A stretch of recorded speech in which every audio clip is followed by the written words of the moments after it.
En este vídeo os voy a compartir mis reflexiones y opinión con respecto al posible impacto que tiene lo que es el autoplacer y el sexo en general en el rendimiento deportivo y en el entrenamiento. Vídeo en el cual os voy a comentar algunas ideas sueltas que quizás os pueda ser de interés, ya que, por ejemplo, en los últimos años he visto mucho en internet el tema este del NoFap, para rendir más y cosas por el estilo o cosas así, y quiero comentaros lo que es mi opinión al respecto. Aquí, antes de empezar, un par de temas que me parecen curiosos antes de desarrollar todo el punto suculento, por decirlo de alguna manera. Es que, si no recuerdo mal, el sexo viene a ser una de las maneras con las cuales se puede llegar a sintetizar más testosterona, junto con el consumo de carne roja y creo que también con el entrenamiento de fuerza. Creo que mientras más pesado mejor y cosas por el estilo. Entonces, por ese lado, en principio sería algo favorable. Por otro lado, también, cruzando un poquito contenidos de vídeos que he estado escuchando últimamente, creo que en el canal del Doctor La Rosa, y creo que también se lo he escuchado a Roberto Morosi, con respecto al sueño y lo que es las partes de los pulsos de testosterona, porque parece que de manera endógena la testosterona se produce en el cuerpo por pulsos. Entonces, por ejemplo, tener un correcto descanso, tener mucho sueño, pues podría optimizar un poco lo que es esa producción de testosterona endógena también. Y tú dices, oye, ¿y por qué estás cruzando esos datos? ¿Qué tiene que ver? Porque aquí, por ejemplo, por un lado, en el vídeo del doctor La Rosa comentaba, si no recuerdo mal, si me equivoco, pues ahí me disculpáis, que como va por pulsos, y esos pulsos suelen ser cuando uno está durmiendo y cosas por el estilo, que por eso, por ejemplo, en los hombres, pues por la mañana uno se puede llegar a despertar con más dureza, por decirlo de alguna manera. Espero que se entienda lo que intento comentar. Y por otro lado, en el vídeo de Roberto Morosi decía que, si no recuerdo mal, insisto, igual me equivoco en alguna parte, pero creo que la idea clave se va a entender, que a paridad de personas que más o menos entrenan igual, si el factor determinante es que uno duerme las 8 horas o 9 horas o las que requiera de rigor y otro, por ejemplo, duerme unas 5 horas, pues en el medio y largo plazo el que mejor duerme pues puede llegar a tener mejores resultados. Entonces, aquí, cruzando ambos datos, esa parte de los pulsos de producción de testosterona, el buen sueño y lo que está en ese estado de posible mayor actividad, lo que es por la mañana, o de mayor dureza y cosas por el estilo, pues sean cosas interesantes a tener en cuenta. Cuidar mucho lo que es esa parte del sueño. Y ya que voy a comentaros ideas más o menos variadas con respecto a este tema, pues aquí un primer punto clave: si realizar cualquier tipo de actos de estos os ayudan a conciliar mejor el sueño, pues en principio, de manera indirecta, si por ejemplo os ayuda a descansar con un sueño mucho más profundo durante más horas y cosas por el estilo, pues en principio debería ser positivo para vuestro rendimiento deportivo general. ¿Cuál es el punto en contra, por decirlo de una manera, que creo que sí que hay que considerar con respecto a la realización de ambos tipos de actos y el rendimiento deportivo? Es que depende mucho de qué actividad deportiva vayas a realizar, y también depende mucho de qué estímulo vayas a tener, y también tenéis que analizar, de, a diferencia de estímulos y a diferencia de actividades, cómo reacciona eso en vuestro cuerpo. Por decir, si tú, por ejemplo, realizas una actividad deportiva que requiere al sistema nervioso central en su más expresión, como puede ser, por ejemplo, ejercicios o entrenamiento de velocidad, de máxima potencia, de máxima explosividad, de levantamientos ultra pesados muy cerca de vuestra máxima y cosas por el estilo, pues creo que si realizar este tipo de actos os altera el sistema nervioso y os lo deja un tanto alterado, entonces sí creo que puede llegar a afectar vuestro rendimiento en este tipo de actividades deportivas. Entonces, en este punto, aquí os diría que hagáis una especie de análisis de cuánto tiempo requerís para que, después de realizar cualquiera de este tipo de actividades, ya sea solo o en compañía, podéis recuperaros completamente vuestro sistema nervioso para poder entrenar este tipo de actividades deportivas con completa normalidad. Vale, yo creo que ahí está uno de los factores clave, los que creo que sí puede llegar a perjudicar el rendimiento deportivo, que es con todo este tipo de deportes o actividades que requieren de un sistema nervioso al 100%. ¿Qué otro punto puede venir aquí también, quizás relacionado con la parte del sistema nervioso? Pues si, por ejemplo, sois chicas y después de realizar lo que es el acto se os quedan las piernas como un cervatillo recién nacido, pues obviamente creo que no es lo mejor como para poder realizar ejercicio de fuerza o para poder entrenar lo que es las piernas. Entonces, ahí, por ejemplo, en este tipo de casos, también creo que sería perjudicial para el rendimiento deportivo, porque si básicamente no te responde el tren inferior, aunque vayas a trabajar el tren superior, si trabajáis con ejercicios muy complejos, muy multiarticulares, que requieren de mucha tensión refleja, en plan de, por ejemplo, aunque estés haciendo curl de bíceps y lo estás haciendo de pie, pues no es lo mismo hacerlo sin tensar el abdomen y tensar las piernas y los glúteos que, por ejemplo, hacerlo absolutamente solo con los brazos. La fuerza que vas a poder desempeñar estimo que es bastante inferior a la que podrías hacer si pudieses tensar el tren inferior en su máximo esplendor. Entonces, en este tipo de casos en los que el sabotaje del sistema nervioso es más que evidente, también creo que este tipo de actividades podría llegar a perjudicar al rendimiento deportivo y por lo tanto a los diferentes resultados del entrenamiento, ya que si por ejemplo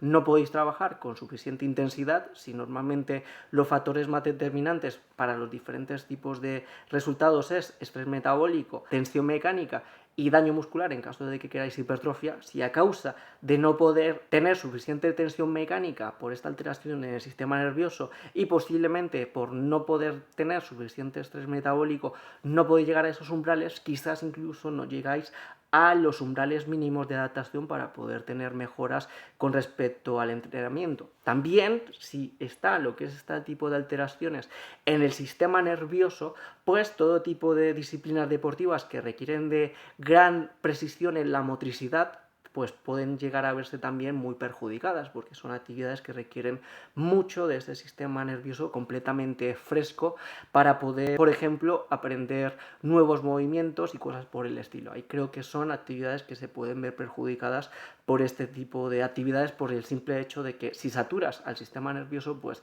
veo más complicado poder tener impulsos para producir más fuerza, más velocidad y también para coordinar mejor los diferentes grupos musculares, en general todas las partes del cuerpo, para hacer diferentes movimientos que pueden llegar a ser nuevos o que son muy complejos. ¿Qué más cosas se me ocurren que os pueda llegar a decir aquí al respecto? Por ejemplo,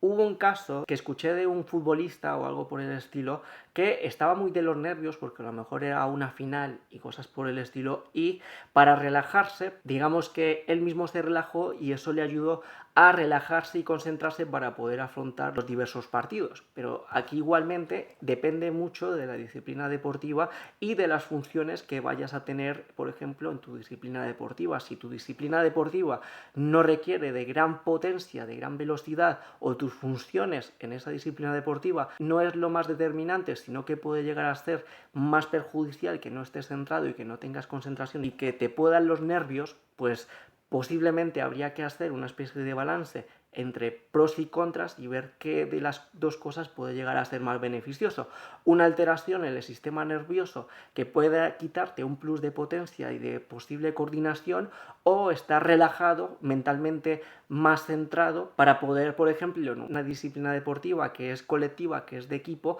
poder tomar las decisiones más correctas en cada momento. Entonces ahí sería valorar los pros y los contras que podéis conseguir de cada tipo de actividad. Otro caso de un deportista de élite, y en este caso fue en un documental en el que estaban analizando el posible mito de realizar el delicioso días antes o el día antes o el mismo día y cosas por el estilo de, por ejemplo, una pelea de artes marciales, en este caso de boxeo, porque era Lennox Lewis, y parece ser que él siempre el día antes de sus peleas lo hacía con total normalidad y pues que no pasaba absolutamente nada. De hecho, ahí su palmarés lo respalda. Entonces, en este caso creo que lo analizaron el día antes, le hicieron todo tipo de test y al día siguiente estaba normal. Entonces, ¿esto quiere decir que le puede afectar a todo el mundo igual? No, aquí simplemente quiere decir que analicéis cómo reacciona vuestro cuerpo para tener en cuenta vuestros tiempos de recuperación y de esa manera saber qué tipo de actividad podéis hacer para tener los beneficios de ambas cosas. Beneficio de, por ejemplo, quizás es más beneficioso de que un deportista de élite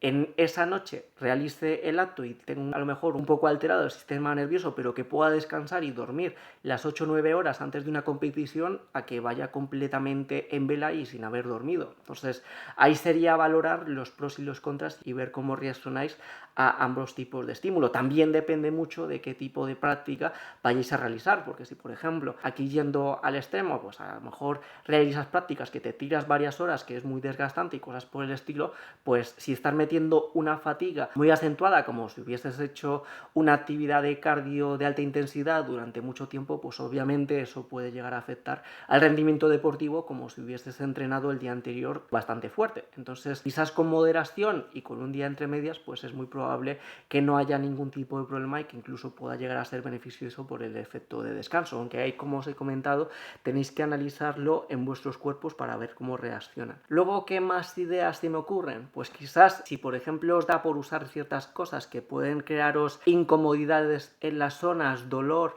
fricción, o que la zona se os queda incómoda y cosas por el estilo, si eso os afecta en vuestro rendimiento deportivo, ya sea por la incomodidad, por el dolor y cosas por el estilo, pues obviamente o habría que cambiar el tipo de actividad que vayáis a hacer antes de que os toque rendir lo que es a nivel deportivo, o muy probablemente no debáis hacer eso porque os va a perjudicar por este tipo de incomodidades. Entonces, esos son otros factores que quizás hay que tener en cuenta ahí también. Ya con respecto a los temas del NoFap y cosas por el estilo, ¿qué os puedo llegar a decir? Que creo que hay mucha diferencia con respecto al tipo de estímulo, la frecuencia de estímulo, la intensidad del estímulo y cuántos tipos de estímulos podéis llegar a tener por tiempo determinado, por decirlo de alguna manera. Hay bastantes ideas que creo que son bastante interesantes. Por ejemplo, hay gente que dice de defender esto del NoFap por una especie de hecho de aumentar la disciplina, y al desarrollar esa disciplina de no ceder al placer fácil y sencillo, pues usar eso como un plus para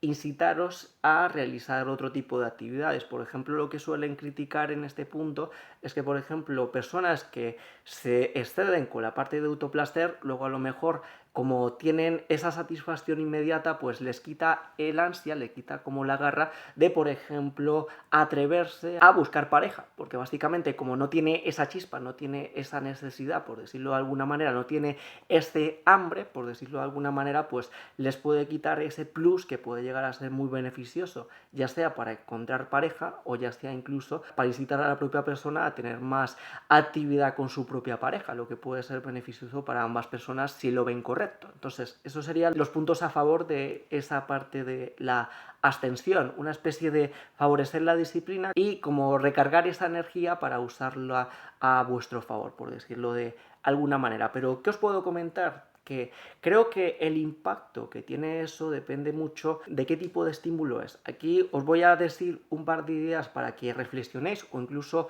que lo probéis por vuestra cuenta para ver qué tipo de impacto diferente. Creo que puede llegar a ser muy diferente el impacto si, por ejemplo, realizáis este tipo de cosas con estímulos de audio y vídeo, a por ejemplo solo estímulo de imagen, solo estímulo de audio, solo incluso estímulo de lectura, que puede ser otra parte, y también de la parte de estímulo que puede llegar a ser imaginado. Yo creo que hay muchísima diferencia en el impacto que tiene este factor clave. Creo que, por ejemplo, los estímulos audiovisuales, como pueden llegar a ser muy explícitos y parece ser que a nivel perjudicial, como hay tanta variedad y cosas por el estilo, tanto eso, es como que suben el listón de exageración de una persona y eso puede llegar incluso luego a producir cierta insatisfacción y cosas por el estilo. Pero creo que, por ejemplo, el estímulo imaginado o estímulos menos explícitos que el audiovisual puedan llegar a tener menos impacto negativo al respecto, aunque es solo una opinión y ahí simplemente os digo que reflexionéis y miréis si estoy en lo cierto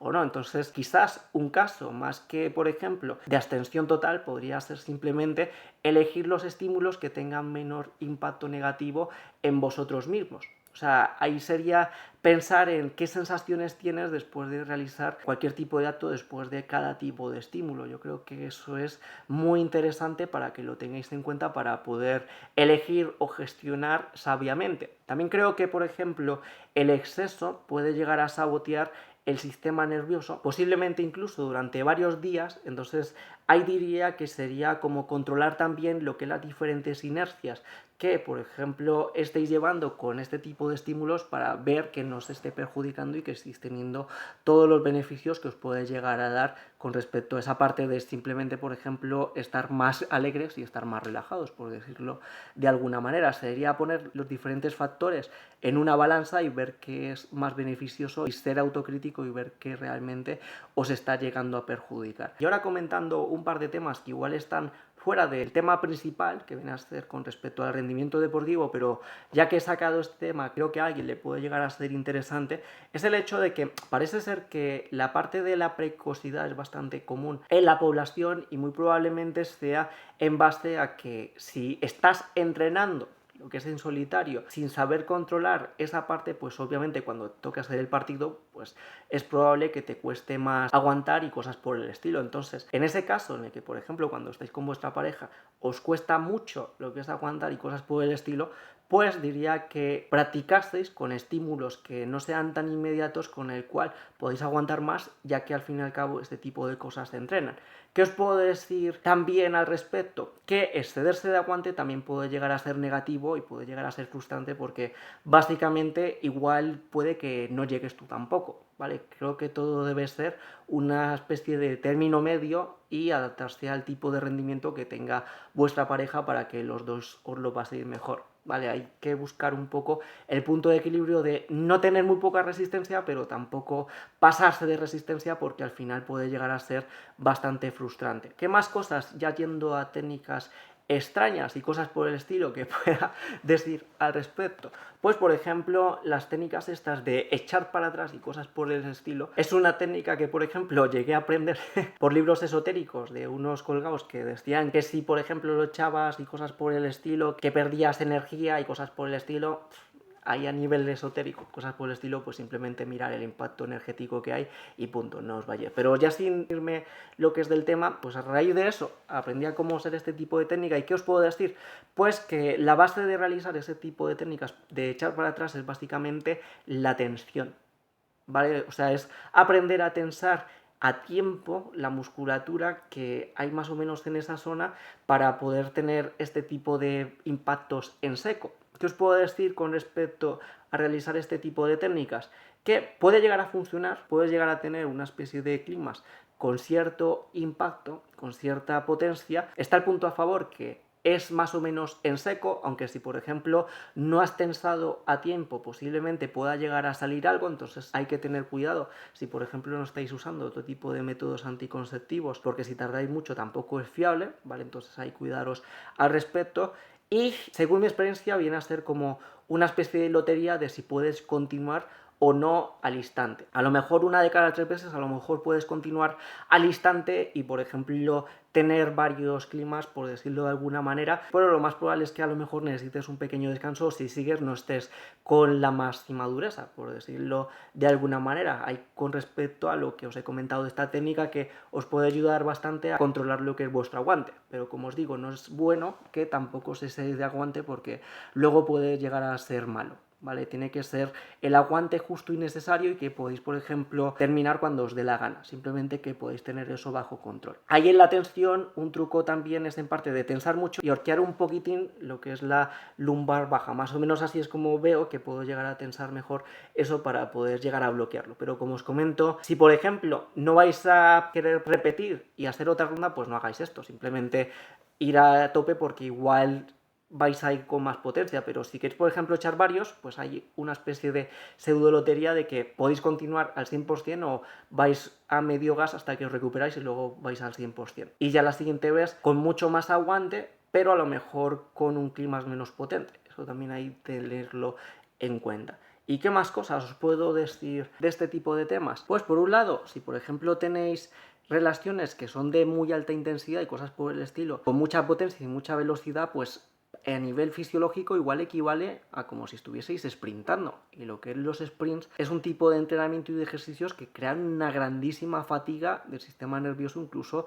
durante varios días. Entonces, si vais a tener este tipo de relaciones muy intensas y necesitáis tener vuestro sistema nervioso lo que es a tope, porque al día siguiente, por ejemplo, os toca entrenar fuerte o tenéis una competición y cosas por el estilo, pues simplemente cambiar un poquito lo que es el enfoque de cómo vais a tener vuestras relaciones para que no llegue a sabotear. Aquí en esencia es un poco similar a lo que os comenté antes, con que pensad que el impacto es como el impacto que tendría más o menos en un entrenamiento de cardio. Si tienes un cardio muy extensivo, como si fuese una maratón y cosas por el estilo, pues al día siguiente es probable que estés muy agotado. Si por ejemplo tienes un cardio de súper alta intensidad con intervalos de potencia o levantando cargas o cosas por el estilo, pues obviamente son cosas, esa actividad física, que puede llegar a tener un impacto al día siguiente o al momento siguiente y cosas por el estilo que puede llegar a ser negativo, pero todo con moderación y en las dosis correctas, por decirlo de alguna manera, se podría llegar a realizar. ¿Qué es el otro punto? Ya para dar cierre un poco al vídeo, de qué os puedo comentar, que también he notado que la falta de estímulo, ya sea de autoestímulo o por ejemplo con la pareja y cosas por el estilo, creo que crea un efecto nocivo. Incluso yo he notado, por ejemplo, que si estoy demasiado tiempo sin lo que es actividad y cosas por el estilo, me noto con mucho menos vigor y también con mucho menos deseo, por decirlo de alguna manera. Entonces creo que esas posturas del nofap o lo que es esas posturas más monásticas, por decirlo de alguna manera, pueden llegar incluso a ser perjudiciales por el hecho de que creo que a uno lo pueden llegar como a letargar y puede llegar como a tener incluso efectos adversos, negativos. O sea, no creo que una postura muy pura al respecto, intentando encontrar lo que es más beneficioso, sea completamente beneficioso. Aquí en general, hagáis lo que hagáis, yo creo que viene a ser como punto clave que miréis los diferentes estímulos, cómo actúan en vuestro cuerpo, tanto en intensidad como duración, como frecuencia, como tipo, como cosas por el estilo, para la hora de tener que decidir qué hacer o qué no hacer, pues poder tomar las mejores decisiones para tener las partes buenas y que no os perjudique en vuestro rendimiento y en vuestro entrenamiento. Esto viene a ser todo, un saludo y hasta otra.